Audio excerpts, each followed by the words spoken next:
여러분 안녕하세요. 우리는 하나님을 믿는 사람입니다. 그래서 모든 것을 하나님과 관련하여 생각하며 살아갑니다. 오늘 하루의 삶도 하나님과의 관계 속에서 생각하고 또 행동하며 살아가도록 합시다. 사도신경으로 우리의 신앙을 고백하며 하나님께 예배하겠습니다. 나는 전능하신 아버지 하나님, 천지의 창조주를 믿습니다. 나는 그의 유일하신 아들 우리 주 예수 그리스도를 믿습니다. 그는 성령으로 잉태되어 동정녀 마리아에게서 나시고 본디오 빌라도에게 고난을 받아 십자가에 못 박혀 죽으시고 장사된 지 사흘 만에 죽은 자 가운데서 다시 살아나셨으며 하늘에 오르시어 전능하신 아버지 하나님 우편에 앉아 계시다가 거기로부터 살아있는 자와 죽은 자를 심판하러 오십니다. 나는 성령을 믿으며 거룩한 공교회와 성도의 교제와 죄를 용서받는 것과 몸의 부활과 영생을 믿습니다. 아멘. 오늘 살펴보실 하나님의 말씀은 창세기 23장입니다. 창세기 23장 17절에서 20절까지의 말씀을 읽겠습니다. 그래서 마므레 근처 막벨라에 있는 에브론의 밭, 곧 그 밭과 그 안에 있는 굴, 그리고 그 밭 경계에 있는 모든 나무가 마을 법정에 있는 모든 햇사람이 보는 앞에서 아브라함의 것이 되었다. 이렇게 하고 나서 비로소 아브라함은 자기 아내 사라를 가나안 땅 마므레 근처 곧 헤브론에 있는 막벨라 밭 굴에 안장하였다. 이렇게 하여 햇사람들은 그 밭과 거기에 있는 굴 묘지를 아브라함의 소유로 넘겨주었다. 아멘. 우리가 하나님을 믿고 사는 데는 소망이 중요합니다. 성경이 말씀하는 하늘 소망이 없으면 하나님을 믿고 사는 것이 쉽지 않습니다. 이 세상의 일에 빠져 이 세상만 바라보고 살다가 인생을 끝낼 수 있습니다. 그래서 성경은 하늘 소망을 잊지 말라 우리에게 그렇게 권면하고 있습니다. 여러분은 어떻습니까? 여러분은 하늘 소망을 가지고 살아가십니까? 창세기 23장은 사라의 죽음에 대한 이야기입니다. 그런데 이런 질문이 듭니다.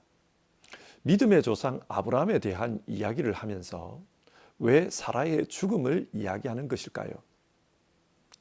사라의 죽음은 아브라함의 믿음 이야기에서 그만큼 중요한 내용입니다. 그래서 하나님은 이 이야기를 성경에 기록해 우리에게 들려주시는 것입니다. 여러분, 이 이야기를 통해 하나님께서 우리에게 교훈하시고자 하는 것은 무엇인 것 같습니까? 오늘 성경 말씀을 함께 살펴보며 생각해 보도록 하겠습니다. 23장 1절, 사라가 127세의 나이로 세상을 떠났습니다. 이때 아브라함은 사라를 생각하며 심히 곡하고 또 울었다고 합니다. 당시 아브라함의 모습이 어떠했을지 우리의 경험을 가지고 한번 생각해 봅시다. 원래 아브라함은 사라와 이복 남매였습니다. 그러니까 아브라함은 127년 동안 사라를 바라보며 산 것입니다. 그녀가 태어날 때부터 죽을 때까지 아브라함은 늘 곁에 있으면서 그녀를 보았습니다. 그랬던 사람이 먼저 세상을 떠나니 얼마나 슬펐겠습니까? 그리고 한 걸음 더 나아가서 아브라함은 사라에 대해서 미안했을 것입니다.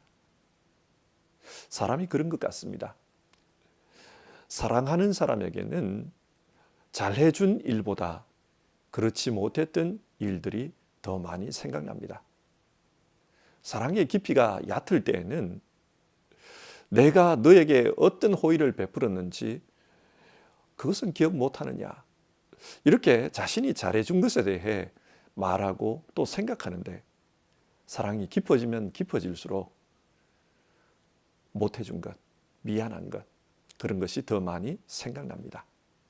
아브라함은 자기 살자고 사라를 여동생이라며 여러 왕들에게 떠벌리며 다녔습니다. 그 결과 2번이나 사라를 다른 남자에게 넘겼습니다. 또 하갈을 통해 얼마나 고통스러운 시간을 사라로 하여금 지내게 했습니까? 아브라함은 이런 일들을 생각하면서 정말 미안했을 것입니다. 그래서인지 그녀의 장례식만큼은 제대로 해주려고 합니다. 그런데 문제는 그녀를 묻어줄 그런 땅이 없었습니다. 그래서 매장지를 위해 햇사람들과 담판을 벌이는데 그것이 오늘 본문의 이야기입니다. 아브라함은 햇사람들에게 묘지로 쓸 동굴을 팔라고 했습니다. 그러자 햇사람들이 당신은 우리 가운데서 사는 지도자이니까 당신이 원하는 묘지를 그냥 가져가십시오. 그런다고 해서 뭐라고 할 사람은 아무도 없습니다. 그렇게 말을 합니다. 우리가 보기에는 아주 친절한 말처럼 들립니다. 그러나 아브라함은 아니라고 합니다. 그리고 콕 찍어서 막벨라 굴을 자기에게 팔라고 합니다. 그래서 막벨라 굴의 주인이었던 에브론이 그럴 필요가 없다고 합니다. 자기가 그 밭을 드릴 테니까, 공짜로 드릴 테니까 거기에다 시신을 안장하라고 했습니다. 어떤 책을 보니까 중동 사람들의 어법은 말 그대로 그냥 믿으면 안 된다고 합니다. 에브론이 그리고 헷 사람들이 이렇게 말하는 것은 완곡한 거절의 의미라는 것입니다. 그러나 아브라함이 계속 그 땅을 자기에게 팔라고 요청을 하자 땅값을 계산하면 은 400세겔은 될 겁니다. 그러니 값을 치르지 말고 그냥 안장하십시오. 그렇게 말합니다. 아주 친절한 말처럼 들리지만 사실은 그 땅은 팔 수 없는 땅이다. 당신에게는 안 판다. 그런 의미입니다. 어떤 책을 보니까 이 당시 노동자의 1년 버는 돈이 은 10세겔 정도였다고 합니다. 그러니까 은 400세겔은 한 사람이 40년 동안 번 연봉에 해당됩니다. 이것은 지나치게 비싼 가격입니다. 아브라함으로부터 1000년의 시간이 지난 후 다윗이 아라우나의 타작 마당을 매입하는 이야기가 성경에 나옵니다. 그때 다윗이 지불했던 돈은 은 50세겔이었습니다. 두 땅의 가격을 비교하면 막벨라 굴은 너무 비쌉니다. 1000년 전의 가격인데 오히려 8배나 더 비쌉니다. 에브론이 이렇게 비싼 가격을 매긴 것은 이 땅은 절대 안 판다. 그런 의미였습니다. 그러나 아브라함은 그 막대한 돈을 지불하고 막벨라 굴을 샀습니다. 그리고 여기에 사라를 매장했을 뿐만 아니라 훗날 자기도 여기에 묻히고 자기의 후손들도 여기에 묻히게 됩니다. 그래서 막벨라 굴은 아브라함 가족의 매장지가 되었습니다. 오늘 성경은 이 이야기를 우리에게 들려주고 있습니다. 자, 다시 한번 질문해 봅시다. 하나님께서는 믿음의 사람 아브라함을 소개하면서 왜 우리에게 이 이야기를 말씀하시는 것일까요? 이 이야기를 통해 무엇을 교훈하려고 하시는 겁니까? 하나님께서 성경을 통해 전해주시는 메시지가 무엇일까? 그것을 우리 한번 생각해 봅시다. 먼저 성경은 하나님이 말씀하시는 복은 궁극적으로 하늘 소망이라는 것을 말씀합니다. 하나님은 아브라함에게 너는 복의 근원이 될 것이다. 그렇게 말씀하셨습니다. 그래서 아브라함은 기대했습니다. 하늘의 별과 같은 많은 후손, 또 자신이 걸어 다녔던 그 가나안 땅이 자기 소유가 될 것이라는 그런 기대를 가지고 살았습니다. 그러나 정작 아브라함이 살았을 당시 그가 차지한 땅은 은 400세겔을 주고 매입한 막벨라 굴이 전부였습니다. 자신과 자신의 가족이 누울 무덤이 차지한 땅의 전부였습니다. 다른 땅은 없었습니다. 이것이 무엇을 의미합니까? 믿음의 사람에게 복이란 이 땅의 것이 아닙니다. 이 땅의 것은 육신의 생명이 끝나면 끝나버리는 복입니다. 그저 시신이 누워있는 무덤만이 자신의 소유일 뿐입니다. 히브리서 11장 13절, 이 사람들은 모두 믿음을 따라 살다가 죽었습니다. 그들은 약속하신 것을 받지는 못했지만 바라보고 반겼으며 땅에서는 길손과 나그네 신세임을 고백하였습니다. 이 말씀에 따르면 믿음의 조상들은 이 땅에서는 나그네 신세였습니다. 그들은 하나님으로부터 약속을 받았지만 그 약속이 실제 자기 것이 되는 그런 경험은 하지 못했습니다. 왜 그렇습니까? 하나님이 약속하신 그 복은 궁극적으로 하늘의 복이었기 때문입니다. 그래서 히브리서 11장 16절, 그것은 곧 하늘의 고향입니다. 하나님은 그들을 위하여 한 도시를 마련해 두셨습니다. 하나님께서 아브라함에게 약속하셨던 그 복은 궁극적으로 하늘에 속한 복이었습니다. 하늘 본향, 하늘 나라를 마련해 두시겠다는 말씀이었습니다. 우리 믿는 사람들은 성경을 읽으면서 하나님이 우리에게 주시고자 하는 복이 어떤 복인지를 알아야 합니다. 물론 하나님은 이 땅에서도 복을 누리게 하십니다. 건강의 복도, 장수의 복도, 자녀의 복도, 또 물질의 복도 주십니다. 그러나 이 땅에서의 복은 믿음으로 살아가도록 유도하는 그런 도구이지 복의 본질은 아닙니다. 믿음으로 살았더니 정말 하나님이 내게 주시는 유익이 있었다. 그것을 가르치기 위한 도구입니다. 하나님이 말씀하시는 복은 궁극적으로 영원한 복, 하늘의 복입니다. 시간이 멈춰도 나의 생명이 끝나도 영원히 존재하는 그 복을 말씀합니다. 그 복이 무엇입니까? 그 복은 믿음입니다. 하나님의 뜻대로 사는 것입니다. 그래서 주어지는 하늘 본향입니다. 누가복음 16장에는 부자와 나사로 비유가 나옵니다. 그 비유를 보면 나사로가 죽은 후에 천국에 갔는데 천국에 갔다는 것을 성경은 아브라함의 품에 안겼다, 그렇게 표현합니다. 이 말씀을 곰곰이 생각해 보면 영원한 하나님 나라, 그 천국이 아브라함의 품으로 비유되고 있습니다. 무슨 말입니까? 아브라함의 삶 자체가 천국이 된 것입니다. 이것이 믿음으로 산 자가 누릴 진짜 복입니다.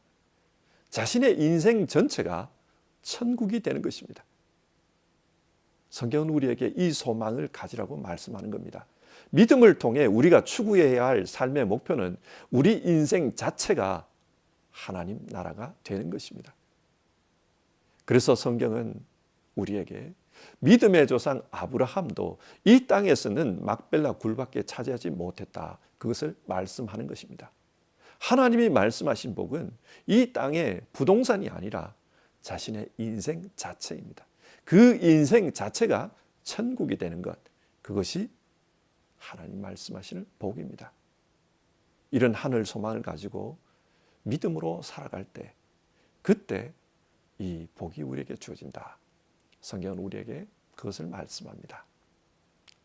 자, 그러면 하늘 소망을 가진 사람은 구체적으로 이 땅에서 어떻게 살아갑니까? 이 땅에서 분별하면서 살아갑니다. 영원한 것이 무엇인지, 진짜 중요한 것이 무엇인지 그것을 분별하며 살아갑니다. 시편 90편 12절, 모세가 이런 기도를 드리고 있습니다. 우리에게 우리의 날을 세는 법을 가르쳐 주셔서 지혜의 마음을 얻게 해 주십시오.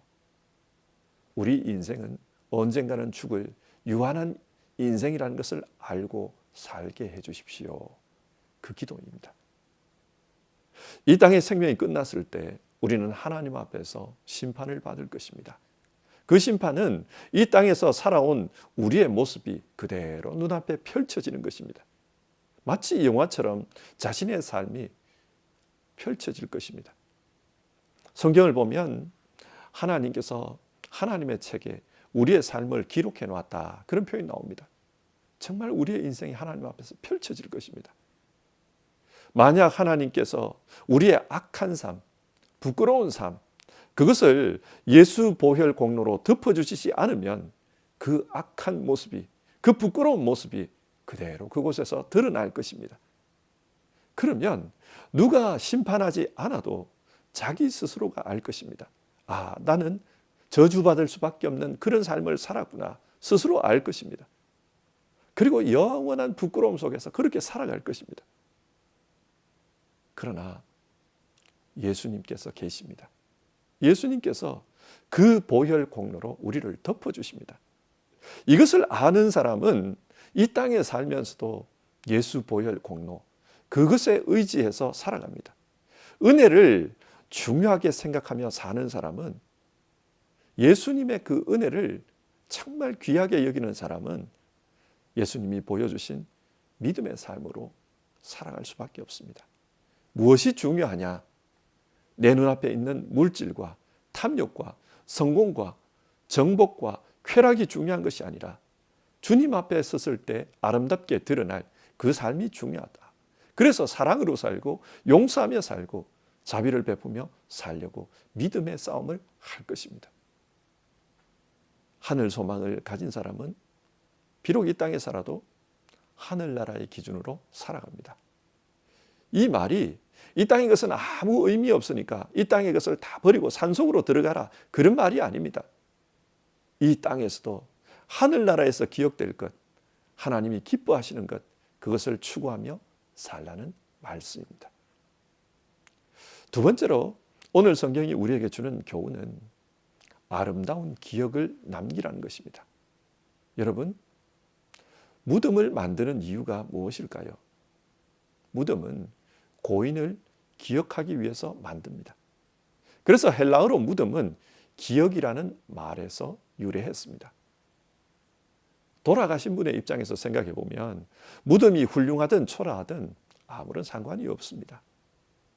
부자와 거지 나사로의 비유를 보면 부자가 죽었습니다. 세상에서 온갖 권세를 누리던 사람이 죽었으니까 가족들은 화려한 무덤을 만들었을 것입니다. 근데 여러분, 의리의리한 무덤을 세우면 무엇합니까? 정작 그분은 지옥에서 고통 속에 있는 걸요. 반면 나사로의 무덤은 초라했을 것입니다. 이 땅에서 거지처럼 가난했으니 무덤이 초라할 수밖에 없습니다. 그러나 그는 아브라함 품에 안겼습니다. 이 비유를 보면 돌아가신 분의 입장에서는 무덤이 화려하냐 초라하냐 그것은 중요하지 않습니다. 무덤은 남은 자들에게 중요합니다. 사라가 죽고 막벨라 굴을 산 것은 사라를 기억하고자 한 아브라함과 그의 후손들에게 중요한 것이지 사라 그 자신에게는 중요했던 것이 아닙니다. 무덤은 돌아가신 분을 기억하기 위한 그런 구조물입니다. 어떤 설교집에서 읽은 이야기입니다. 어떤 집사님이 명절이 되어서 부모님의 산소에 찾아갔습니다. 근데 산소를 보고 있으니까 평소 살아계실 때 자신의 아버지 모습이 생각나더라는 것입니다.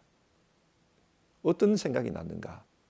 어린 시절 자신이 본 그 아버지는 어머니를 때리는 아버지였습니다. 그 사람의, 그 집사님의 생각 속에 기억으로 남은 아버지의 모습은 불행하게도 화를 내고 밥상을 뒤집어 엎고 어머니에게 매를 대는 그런 모습이었다고 합니다. 옛날에는 이런 분들이 흔했을 것입니다. 여러분, 부모님을 찾아왔는데 부모님에 대한 기억이 이런 것만 있다면 그것은 얼마나 슬픈 일입니까? 무덤은 기억하기 위한 구조물입니다. 따라서 우리는 모든 이에게 좋은 기억을 남기는 그런 삶을 살다 떠나야 합니다. 특별히 하나님을 사랑하며 믿음으로 살다가 정말 하나님다운 사람의 모습으로 그렇게 기억으로 남을 수 있어야 합니다. 예수 사랑으로 이웃을 사랑하며 정말 고귀한 인생을 살다 갔다 그런 기억으로 남을 수 있으면 좋겠습니다. 자, 오늘 말씀을 정리합시다. 성경은 사라의 죽음을 통해 우리는 어떻게 살아야 하는가, 믿음으로 사는 사람은 어떻게 살아야 하는가, 그것에 대해 말씀합니다. 믿음의 사람은 어떻게 살아야 합니까? 디모데후서 4장 7절과 8절의 말씀이 정답입니다. 나는 선한 싸움을 다 싸우고 달려갈 길을 마치고 믿음을 지켰습니다. 이제는 나를 위하여 의의 면류관이 마련되어 있으므로 의로운 재판장이신 주님께서 그날에 나에게 주실 것입니다. 믿음으로 살아서 믿음의 기억을 남기고 하늘의 축복을 받는 그런 우리 모두가 되기를 바랍니다. 그리고 이런 하늘 소망으로 이 땅의 삶을 살아가는 우리가 되었으면 좋겠습니다. 기도하겠습니다. 하나님, 오늘은 성경 말씀을 통해 사라의 죽음 이야기를 살펴보았습니다.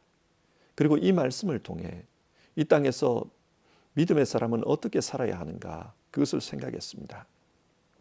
성경은 우리에게 하늘 소망으로 살아야 함을 교훈하고 있습니다. 하늘 소망으로 사는 사람은 우리 앞에 죽음이 있다는 것을 알고 하나님 앞에 섰을 때 칭찬 들을 것을 소망하며 살아야 한다, 그렇게 말씀합니다. 하나님, 우리 모두 하늘 소망으로 살게 하옵소서. 그리고 이 땅에 아름다운 믿음의 기억을 남기는 그런 삶을 살 수 있도록 우리를 도와주시옵소서. 성경은 우리를 하나님을 드러내는 빛이라고 말했습니다. 그리고 그리스도의 향기를 드러내는 향기라고 말했습니다. 믿음을 통해 하나님을 믿는 그 믿음의 빛을 드러내는 우리 모두 되도록, 또 그리스도의 향기를 세상 속에 나타내는 우리 모두 되도록 주님 도와주시옵소서. 우리에게 주어진 삶을 통해 이 역할 잘 감당하도록 우리 가운데 역사하여 주시옵소서. 우리를 인도해 주시옵소서. 이 모든 말씀 우리 주님 예수님의 이름으로 기도드립니다. 아멘. 오늘은 죽음에 대한 이야기를 우리가 나눴습니다. 좀 무거운 이야기지만 그래도 이 말씀을 통해 우리는 어떻게 살아야 될까, 그것을 생각하면서 살았으면 좋겠습니다. 주님 가르치신 기도로 아침 예배를 마치겠습니다. 하늘에 계신 우리 아버지, 아버지의 이름을 거룩하게 하시며 아버지의 나라가 오게 하시며 아버지의 뜻이 하늘에서와 같이 땅에서도 이루어지게 하소서. 오늘 우리에게 일용할 양식을 주시고 우리가 우리에게 잘못한 사람을 용서하여 준 것 같이 우리 죄를 용서하여 주시고 우리를 시험에 빠지지 않게 하시고 악에서 구하소서. 나라와 권능과 영광이 영원히 아버지의 것입니다. 아멘.